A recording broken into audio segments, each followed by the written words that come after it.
Hello, everybody. Welcome back to Do I Look Sick with Mia and Jennifer, good evening, everyone. It's nice to be back. Missed you guys the last Monday we were here. We have a good show for you scheduled today. Um, well, a lot of you know that Mia and I are business partners, but what you may not know is that we're actually very, very good friends. And this show is kind of all about Mia.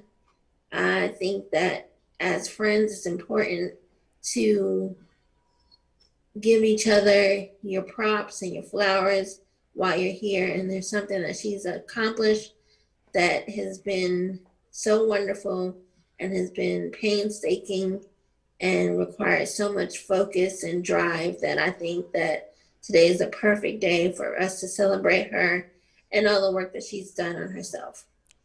thank you. Don't make me Don't cry cry. while we live. So, what we're going to talk about today is Mia and her journey to weight loss and healthy living with sickle cell. So, a lot of you have known Mia for a long time and you have seen her journey from the size that she was to the size that she is now.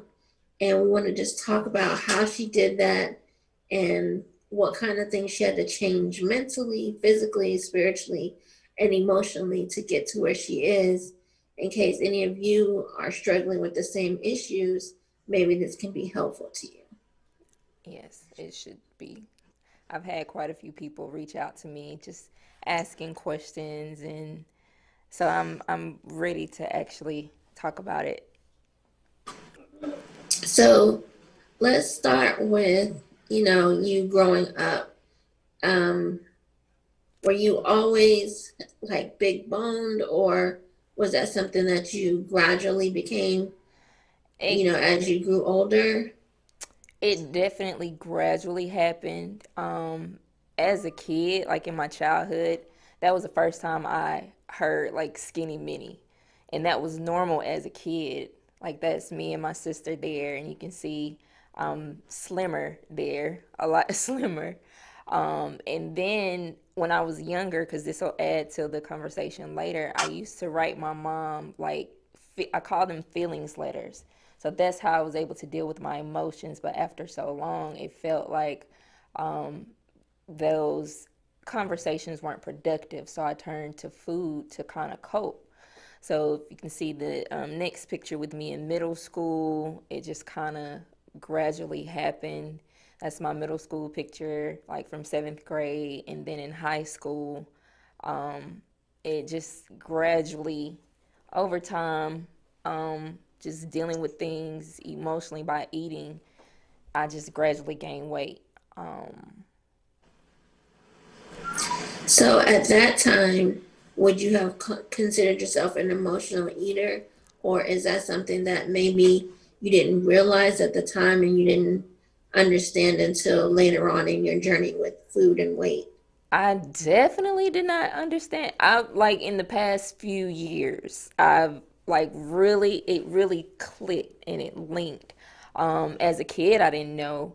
And even in my stressful events, I remember one doctor really trying to tell me, hey, she didn't put it in such a nice way, so I rejected anything she had to say. So anytime the doctors would tell me, well, you need to lose weight or you need to deal with such and such, my coping with that was to stop at the McDonald's right outside the doctor's office to cope. And okay, this is my last cheeseburger meal, whatever. But I definitely did not realize that as a kid. And my family, we just used to feeding people. That's just how we are. So you know how we get down. So it didn't really help that we all kind of eat like that. So but yeah, I'd say in the most recent years is when I put the two together. That was definitely not something that I was taught when I was younger, or really how to properly deal with my emotions. So what was like your catalyst for really, because you said you would go to the doctor and they'd say, hey, you need to lose weight, but you'd stop at the McDonald's anyway. what was really like the catalyst for you to say, okay, you know what, I really do need to get serious about my weight, and it may or may not be affecting my health? What was like that turning point for you? So in 2010, like something physically had to happen. In 2010, I was diagnosed with IIH. But let me back up before I get to that point. So I lost my sister in 2004, and that's when one of the doctors tried to tell me that um, after so long of grieving, it's no longer grieving, it's depression. And at that time, I was like, you can't tell me how long to grieve my sister's death. And now that I think back, she was trying to say, you're dealing with it inappropriately, or you need to find a better coping mechanism. But it sounded, at that time, I'm hurt. I'm not trying to hear it. It just sounds like she was trying to pray the fat away, and I just wasn't having it. So after what was, so go back to 2007, these are my pictures, um, to show the gradual weight. Um, can you see these pictures? Progression, maybe. Yeah, the progression of the weight gain. So these were in 2007, um, 2008, and in 2009, that particular year, I dealt with a lot of grief. I lost like an aunt and uncle a month apart. I lost several sickle cell friends, and of course, I turned to food to cope. So in 2010, with this diagnosis of IIH, which is idiopathic intracranial hypertension, that's basically where you have high brain pressure. And it started off with really, really bad migraines. Like, even this light would just hurt my head so much. The migraines were every day and gradually getting worse. My eyes were bulging out of my head because my optic nerve was swollen. It was to the point where, like, one of my eyes would look straight ahead, and this eye would just kind of fall to the wayside. Um, I couldn't even do anything for myself. And we went from doctor to doctor to doctor to doctor trying to figure out what was wrong with me. So, because I see a retinal specialist, he was able to see what was going on with my eyes and kind of look back and refer me to a neuro-ophthalmologist who diagnosed me with IIH. Um, that I had to have spinal taps, several. One of the spinal taps caused my leg to go numb, so I couldn't really walk. The first month or two, I could not hold anything on my stomach. Nothing. I was vomiting like every day. Unfortunately, I lost about 15, 20 pounds. I say unfortunately because that's not how we want to lose weight. Right. But, you know, and I just felt miserable. I remember my mom rolling me around in a wheelchair because I couldn't walk. And people were like, "Oh my God, you look beautiful," and I just felt like they were lying. I could not look to y'all how I felt because I felt like pure hell. But there was so much fluid on my brain that the tube that they keep the fluid in, it wouldn't stay sealed. It kept popping off because the pressure was just so high. They were shocked that I had not had a stroke because of the levels that the fluid was at. My family was really scared. They didn't know what was going to come out of it. They didn't know if I was going to make it or not. They were just really scared. I spent time in ICU. It was just really, really horrible. And I went through that for about 3 months, 3 to 4 months. And I was finally able to keep food on my stomach, walk on my own, and kind of get back to normal. So after that, which they told me they saw often in young overweight women, and the medicine that I had to take was just as horrible. Let me also add, I lost my sense of taste and smell, which actually benefited me. I lost it for 2 years. But once I was able to get back on my feet, I was going to the gym before work. I was watching my portions. The fact that I really couldn't taste or smell anything, I had to use that to my advantage.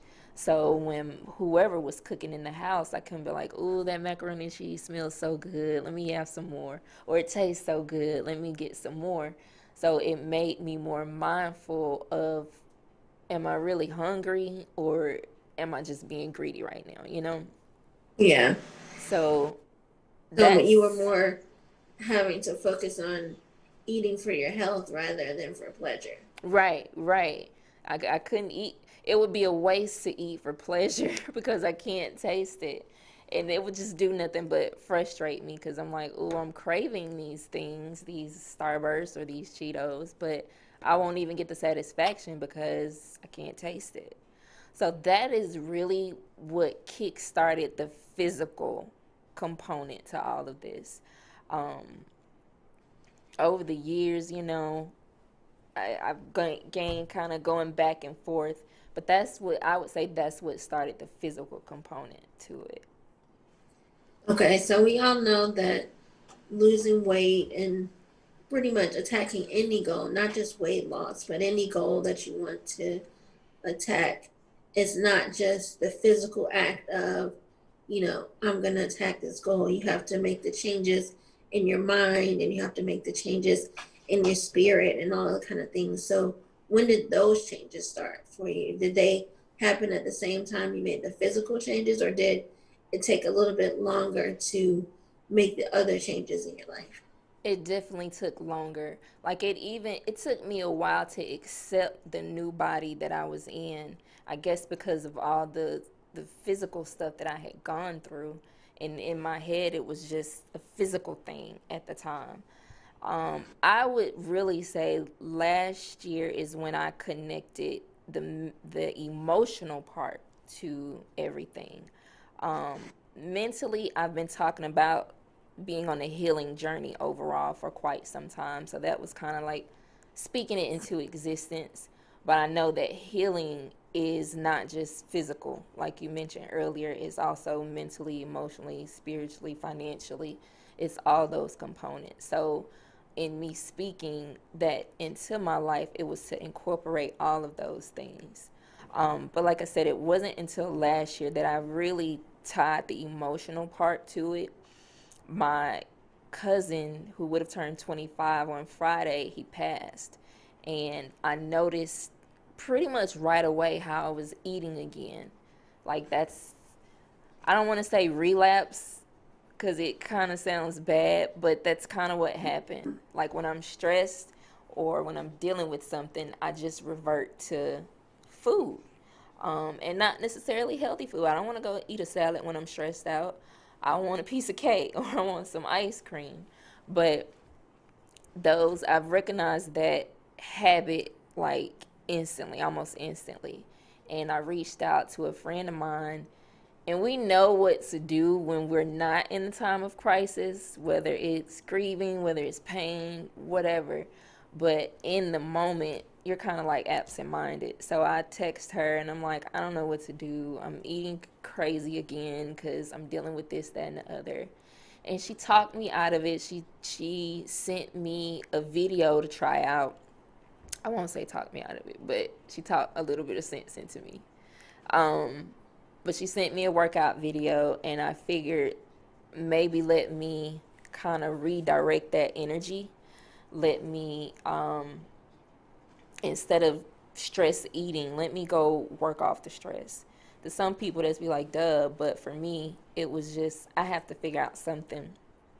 So that's when the emotional part really stuck in. And as I thought about it in that particular situation, all the other events in my life where I've really grieved or really been in stressful moments just led to my weight. Um, and the things I went through with IIH, if I won't, yeah, if my weight was to go back up to that point, I'll have to experience all those issues again. So that's been like my motivation for maintaining, losing and maintaining because I'm so close to that threshold. Um, But those were, I'd say, within the past 5 years is when everything like really connected.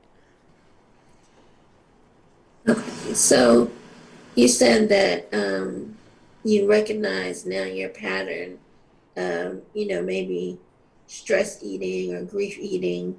So now that you've recognized the pattern, how has that changed your current relationship with food?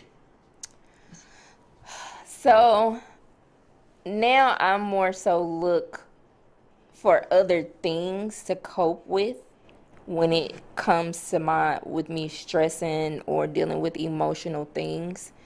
Um, I try to think of alternative things, and I really try to monitor like if I'm really hungry or if am I just eating because I'm bored, stressed, emotional. I try to be mindful of the triggers right away and deal with them in an alternative way. Um, Working out kind of is a cushion for when those stressful moments come. I guess that's my way of like keeping the stress level down, so that when I deal with a stressful moment, because we can't always avoid stress, or when I deal with an emotional moment, the impact won't be as bad.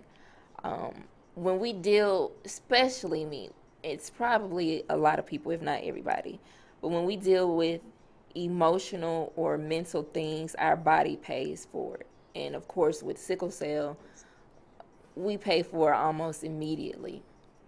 So I want to be able to deal with certain things before it really hits my body as bad as it does.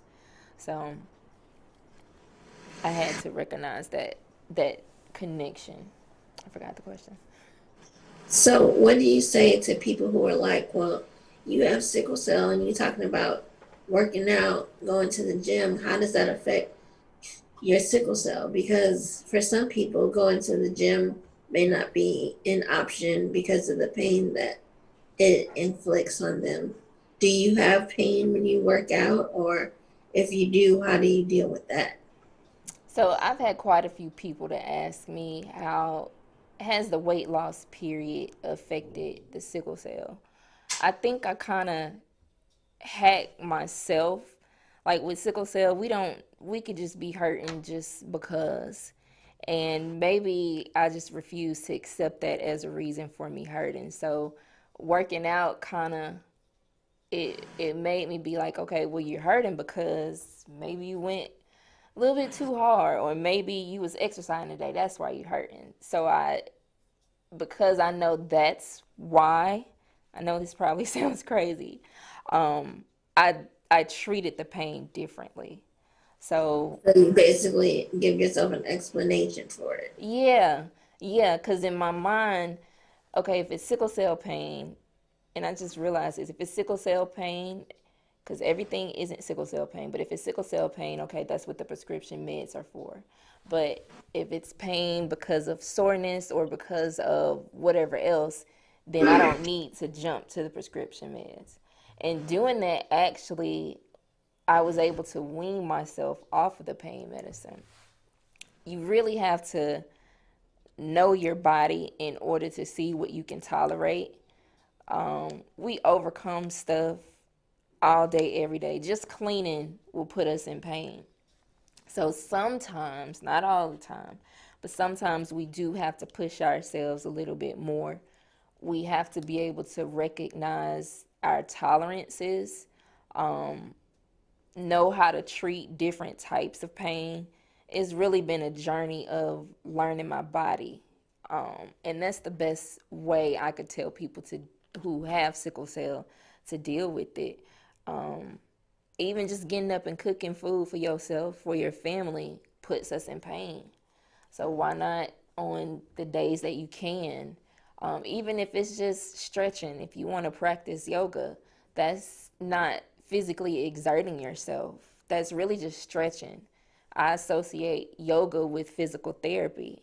You know, they tell us to go to physical therapy. So if we incorporate yoga, we're stretching out the joints, stretching out, the muscles and everything else.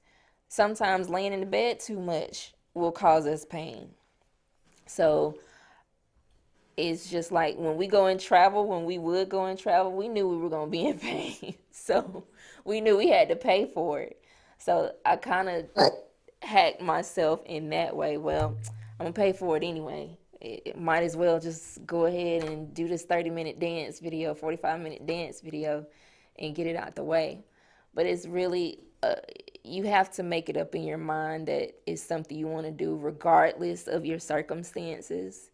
Um, I wouldn't say to let it stop you, because you wouldn't let it stop you from doing anything else in life, period. At least you shouldn't allow it to. Yeah, you shouldn't allow it. um, so you said that you were able to wean yourself off of your pain meds. Do you mean completely, or do you mean wean yourself down off of some of the dosing? And is that because your weight is different, that you tolerate the pain meds different? It's it's a lot incorporated in that. The weight loss is included, and trying alternatives. So I was able to wean myself off of the harder prescription meds. I don't take as hard of a, I don't want to say what they are, but you know how Yeah. some are stronger than others, but it's still prescription. So at one point, the heavier dose, I wean myself off. I would cut it in half, because I noticed that now that my body is changing, the medication is also affecting me differently. It's I'm really feeling more of the side effects from these harder medicines, and I really hate taking prescription meds. So I definitely didn't want to deal with them. So I would start by cutting it in half and then cut it down to quarters till I felt like I don't even need that particular one anymore. So I still take medication, prescription pain meds if I need to. The weight loss did not, it didn't stop all the pain from sickle cell, but I can say that I'm able to balance it better with the weight loss. For me, with medical marijuana, um, and just eating properly, eating things that fuel my body instead of set it on fire. Um, that's one thing, especially people with sickle cell. 80% of the weight loss is in your kitchen. It's not so much, that's like a Facebook percentage, so don't quote me for I real. was about to But say. but a big part of weight loss is what you eat. It's not so much the physical part to it. You have to have both components. But if we as people, period, can eat more to fuel ourselves, it's not, I'm not going to say it's a cure. It won't cure everything, but it'll definitely help. If you eating candy and sweets every day, all day, drinking sodas, that's doing nothing but adding inflammation to your body. And inflammation causes pain. So you're doing it to yourself in that instance. Um, so we have to kind of think of it that way. No, a salad won't just take away your pain. A salad just for one day, it's not going to take away your pain. But it does fuel your body and give you the things that you need to operate. Exactly.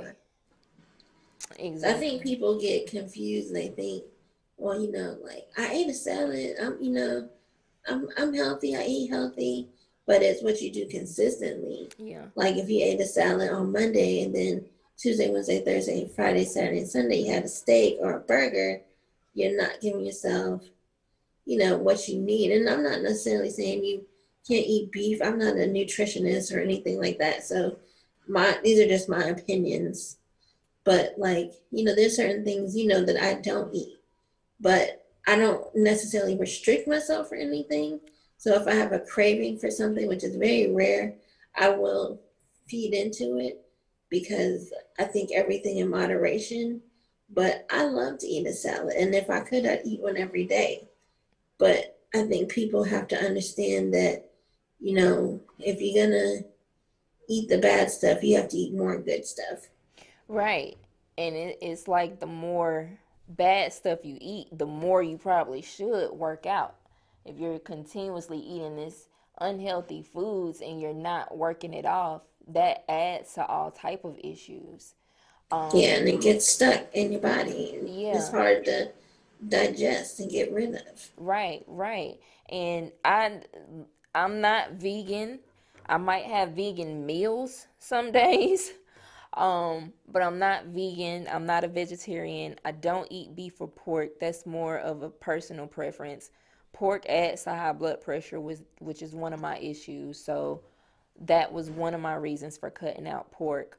Um, my dairy is minimized. I don't drink regular milk basically because I can't really tolerate milk, most milk products. I can do like some cheeses, but I try to cut back on my dairy. That's another thing that causes inflammation.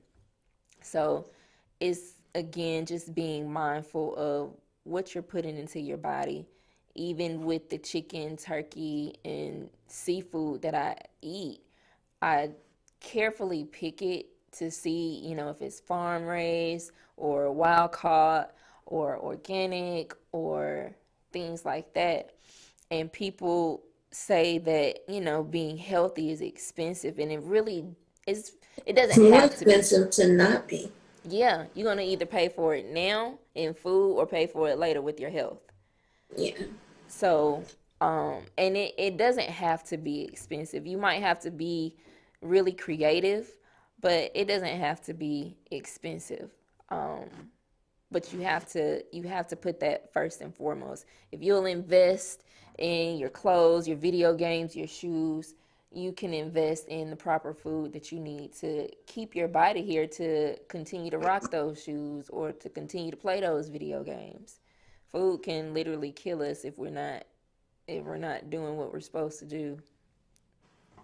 So, what does your like day to day typical menu like consist of?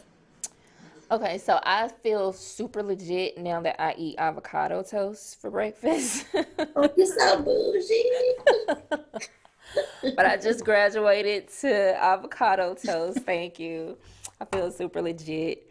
So it might be some avocado toast. Sometimes I'll make an egg with an English muffin and maybe turkey bacon, or something light like that. I don't eat a heavy breakfast a lot of the times. Yesterday I did. I made some shrimp and grits, and that was pretty good. But but again, like you said, everything in moderation. For lunch, I'll do some type of salad, some type of sandwich with tuna, make a tuna salad. Most of my meals are light. I can't even eat heavy stuff anymore because after a while I feel nauseous and just disgusted by what I've eaten. Um, for dinner, it depends on who's cooking that day. My mom, she'll do. I have to congratulate my mom because she stopped cooking cabbage with fat back, and I'm so proud of her for that. Oh, my name is Peggy.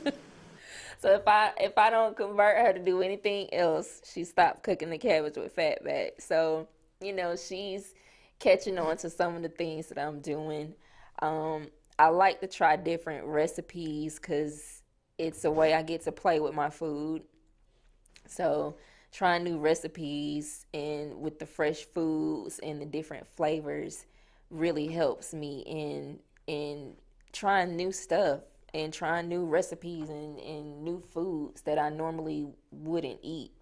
So it just depends on the day. But most days it's really light stuff. I'll snack on trail mix, granola bars and yogurt. But things like that, baby carrots, I changed my snacks to more healthy stuff. It doesn't give me the same satisfaction, but I try not to look for the satisfaction in eating anymore because sometimes I do, but most times I just try to convert it. Yeah, I mean, like, my situation is different from yours. I don't eat enough. Um, and so now I have to work on adding more proteins to my diet and, more things that can help me gain weight. But, with the medications that I take, it's really difficult for me to eat a lot of times. I don't have an appetite most days. and when I do, I'm really nauseous. So I'm always trying to find like what is it that I can eat that's going to give me a little bit of satisfaction, but is also going to fuel my body. Yeah. Um, for some reason I switched my Flamin' Hot Cheetos to baby carrots, and I think that's more Just so for they the aren't. huh. Look, they're both orange, so they work. Maybe so, but I think it's more the crunchiness that I was craving. That's another thing I learned when I couldn't taste or smell is the texture of foods, and what I was craving more crunchy, soft like jello or pudding or something. Some textures I still can't really do, but I paid more attention to the textures of food. So that was one of my things. Okay, maybe it's the crunchiness that I like in the Flamin' Hot Cheetos that I'm really craving. So baby carrots are crunchy. Let me see that and see how it goes. Um, but yeah, it's a process in our taste, but it's changed. When I was a kid, you probably couldn't get me to eat Brussels sprouts, but now I find like that's one of the few things in the house that I could keep to myself. If I cook it Well, if right. they're made properly, they're really delicious. Yeah, if I make it right, like me and my mom will eat them, but Devin will be like, "No, I'm good. I don't care how you make it." And I was probably the same way as a kid. You couldn't get me to eat a lot of the stuff that I eat now. But Devin is adventurous in her eating, so that's a good thing. She is, so she's been trying some of the vegan food that I've cooked. Um, but she's like you said, she's experimental with her cooking and her what she eats. Brussels sprouts just not on that list. So she gets a pass because she eats so many other different She things. does. Yeah, she'll try some of the vegan stuff. I made like a sun-dried tomato spaghetti. She liked it. She picked all the tomatoes out, which kind of made me mad because I'm like I could have ate that. But she's open. She's good with experimenting with stuff. So I guess like the big question of the evening is how much weight have you lost in total? So in total, I've lost about 75 to 80 pounds. At my heaviest, I was between 250, 260. Um, oh yeah, I forgot about these pictures. See, this was 2001 when it 2011, I'm sorry. Um, After I had been diagnosed with IH and just come back to normal. That was at our 10-year class reunion. And then for my 30th, you can see there, I was strutting for my 30th birthday party. I gained a little bit back. When I got my taste buds back, I felt like I was making up for lost time. I'm gonna be for real. I did. So I did gain a little bit of weight when I got my taste buds back. This was me last year for my 37th birthday when I was like really going hard with it. And this was me a few weeks ago. So the total has been about 80 pounds overall, and that. Um, I've maintained that, and I'm super proud of it. I'm having so much fun finding new clothes, just finding a new style. Um, it's just been really rewarding, and instead of eating to celebrate, I just go shopping. Um, I don't know. I mean, that can be just as unhealthy, but long as you set your budget amount or whatever to make up for those clothes. I had to get rid of like 3 bags of clothes, so I needed more clothes anyway. So I just replaced it with more appropriate fitting clothes. Like I used to wear baggy stuff. I was a tomboy in high school, so sneakers, sweatpants, sweatshirt. Every now and then I would dress up, but when I was younger, I found it hard to kind of dress more feminine because I was bigger than my peers. And the And clothes weren't in your section. yeah, so my mom would take me to these mommy stores like Cato's or I was just like, no, this is not for a 16-year-old. This is not gonna work. So I just felt more comfortable with the sneakers and jeans and a t-shirt. Even in junior sizes, I've never been able to wear junior sizes And because I'm trying to get out of them. I've never been able to wear junior size because it just doesn't fit me right. Even now, I don't feel comfortable in junior size. I tell But you people, shouldn't, because we're in our 30s, so we right. should be shopping in other sections. But Should sometimes not be there's, fitting us. you're right. And with the clothes that I've replaced with, me and you have talked about me looking more my age. Even though we look like we're in our 20s, the clothes that I get, I want to look more mature and Yes. more going on 40 on the 35 plus side than I That do 25, exactly. 26. That's a conversation for another day. That's a whole nother frustration there. Right. If you have any questions for me, dial in 470-251-4647.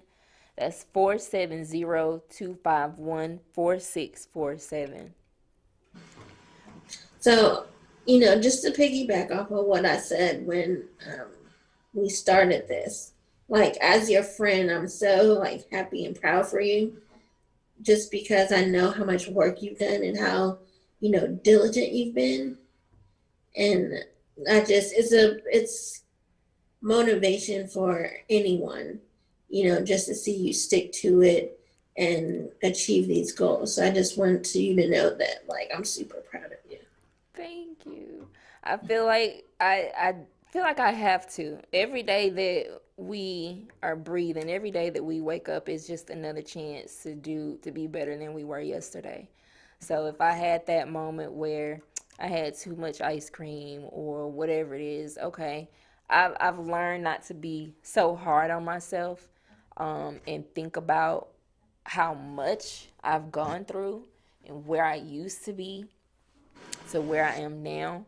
Um, so I do give myself now that grace of just, okay, well, it's not so bad. You slipped up. It's been an on and off again thing.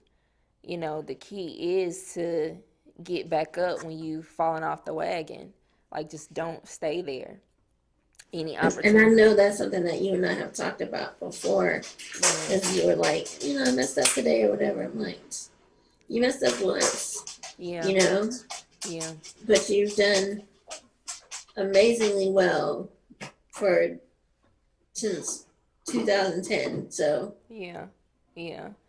And I've just really had to recognize those things and not be so hard on myself, um, and just recognize them right away, because before, I think it would take me a minute to just recognize that, but now I feel like I can pick up on it pretty quick and just be like, okay, let's not continue to eat that, or let's not continue to do that. It's okay to rest today, or um, have a little bit of whatever it is today to satisfy that craving.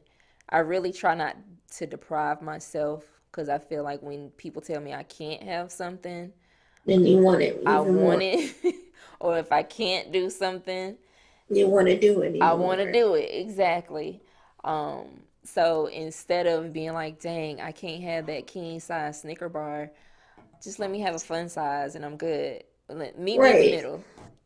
That And I is, mean, there's a way that you can allow yourself, you know, some little treats without going overboard. yeah, yeah. Moderation, like you mentioned earlier. Um, when I first started doing, and these are just hacks that I've done, I still do with, I've cut back a lot, especially with the pandemic, on eating out. But when I first started, I would get the big kids meal. That way, once the big kids meal is gone, I can't go and get any more. If I'm at Wendy's or whatever, I'll just get the kids meal. That way it cuts my portions and I'm not stuffing my face. And if you notice now, like, The medium size now is what the large size Yeah, yeah. used to The be. So portion sizes have gotten bigger. yeah. You do have a question on Facebook. We kind of covered it, but if you could just hit on it again. Vernita Finch is asking, what did you do starting out, and did you ever feel that a workout aggravated your conditions? And if it did, what actions did you take to get back on track? What was the first part of that question again? What did you do starting out? The first step was really portion control. Portion control and cutting back on sodas and juice. That was before I really did anything. And I noticed, because I would go on and off with Weight Watchers. And that's something that they point out, the portion controls and of course the stuff that you're eating. But cutting out on the sodas and the juice alone helped lose some of the weight, and just turning all that into water, flavored water, whatever. But that was to start off. Um, what was the second part again? Did you ever feel that a workout aggravated your conditions? And if it did, what actions did you take to get back on track? So absolutely. Um, I remember trying to do some push-ups last year, and I messed up my shoulder. I didn't do. I have still have not done any push-ups. And I remember some years ago, um, this trainer The was trying to trainer? a trainer. Yes, this trainer tried to get me to run. I've worked with a trainer before when I would go to LA Fitness, and that was fine, but this was later on. He had me trying to run, and I knew I couldn't run for real, but I tried running that day, and I felt like I had a crisis in my lungs because every time I took a breath, whether it was a deep breath or not, it would hurt, and that lasted for maybe a week. And I was like, I'm never running again. I remember So, that too. You so called me. You was like, I don't know why I was trying to run. right, I pushed myself though. I was like, girl, why? yeah. So that didn't work. But once I recover and allow my body that time to like get back to normal, I just ease back into it. I've definitely learned with sickle cell, it's a lot of restarting. It's a lot of kind of just resetting and starting over again, because sickle cell is so unpredictable. Life, period, is just unpredictable at times. And we have to be able to learn how to reset and kind of restart. Like, we can't. You remember when we were younger and we played video games and we just, when we got No. frustrated, we snatched the cord. We just turned the power off. It's kind of like that. Just okay. So that didn't work. I messed up my shoulder trying to do some push-ups. Let me sit down somewhere. I'm gonna try the push-ups again soon because I want to tone up. Maybe try first doing planks. Yeah, doing planks or against the wall versus on the floor, because I think Yeah. on the floor you're putting more weight on your shoulders, and I already have AVN. So it's a matter of just finding something that works for your body, learning, and you're gonna have to gradually put yourself at 10 push-ups. I can't just bust out 10 push-ups now. I'd be good to get in too. But it's a gradual thing. I used to be one of those that just want to go out and do it. You know how impulsive I can be. Okay, let's go. I'm gonna just go out here and What? do You're impulsive? it. So, like, okay, let's do it. We just need to go. And I pay for it later. So I've learned to see, okay, what I can and can't do. Let me just do a little bit and see how I do and build myself up to that. That's how I did with the workouts. So I would start with maybe 10, 15 minutes and just gradually increase the time. And Um, then find something that you actually enjoy doing. doing. Like the dance workouts are something that I enjoy doing. So those are easier for me to do continuously.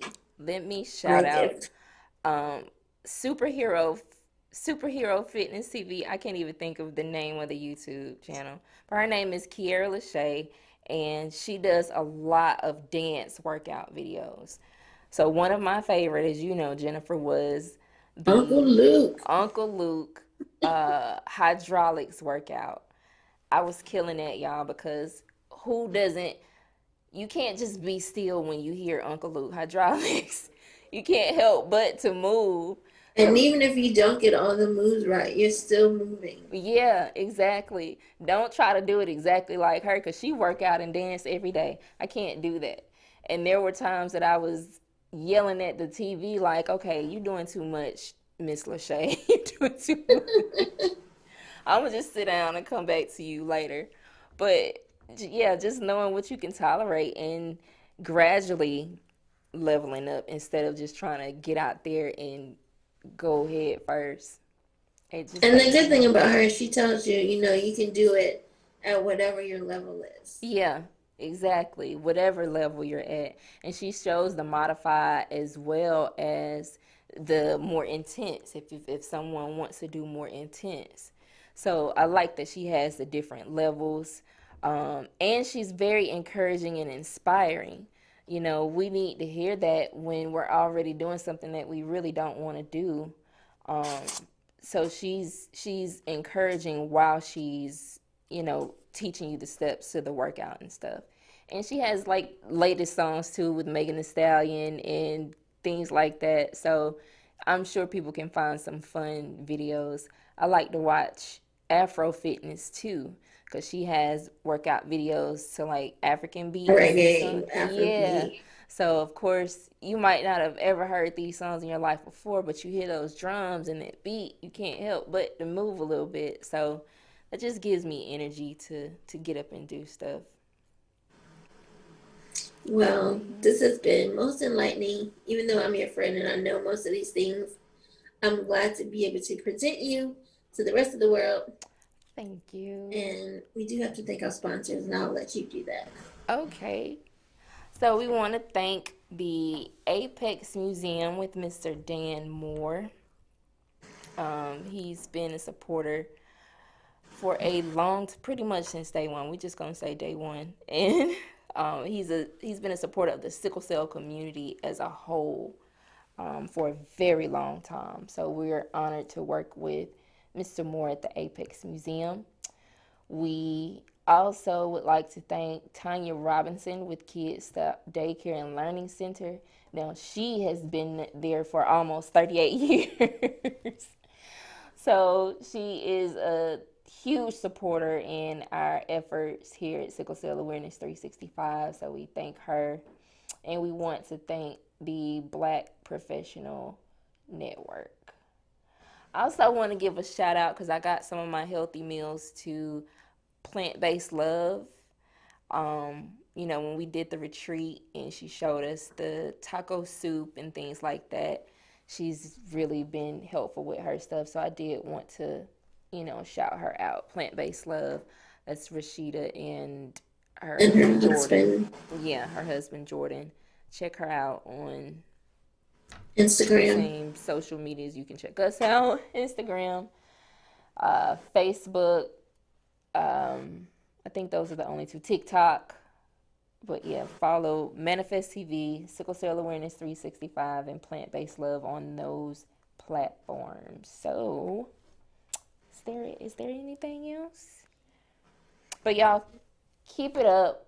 Don't get discouraged. Have your moments of rest. Um, you can do it. Whether you deal with sickle cell or any type of chronic pain, it can be done. If I could do it, you guys can figure out what's best for you and how to get it done too. If that's really your goal, you have to make it up in your mind mentally. That's where it starts. Make it up here. I don't care if you decide to have weight loss surgery or whatever it is. Make it up in your mind that is what you want to do, and it'll happen. So All right. that's it. Thanks for tuning in, you guys. Thank y'all. We'll We'll see y'all see you later. next time. Peace out.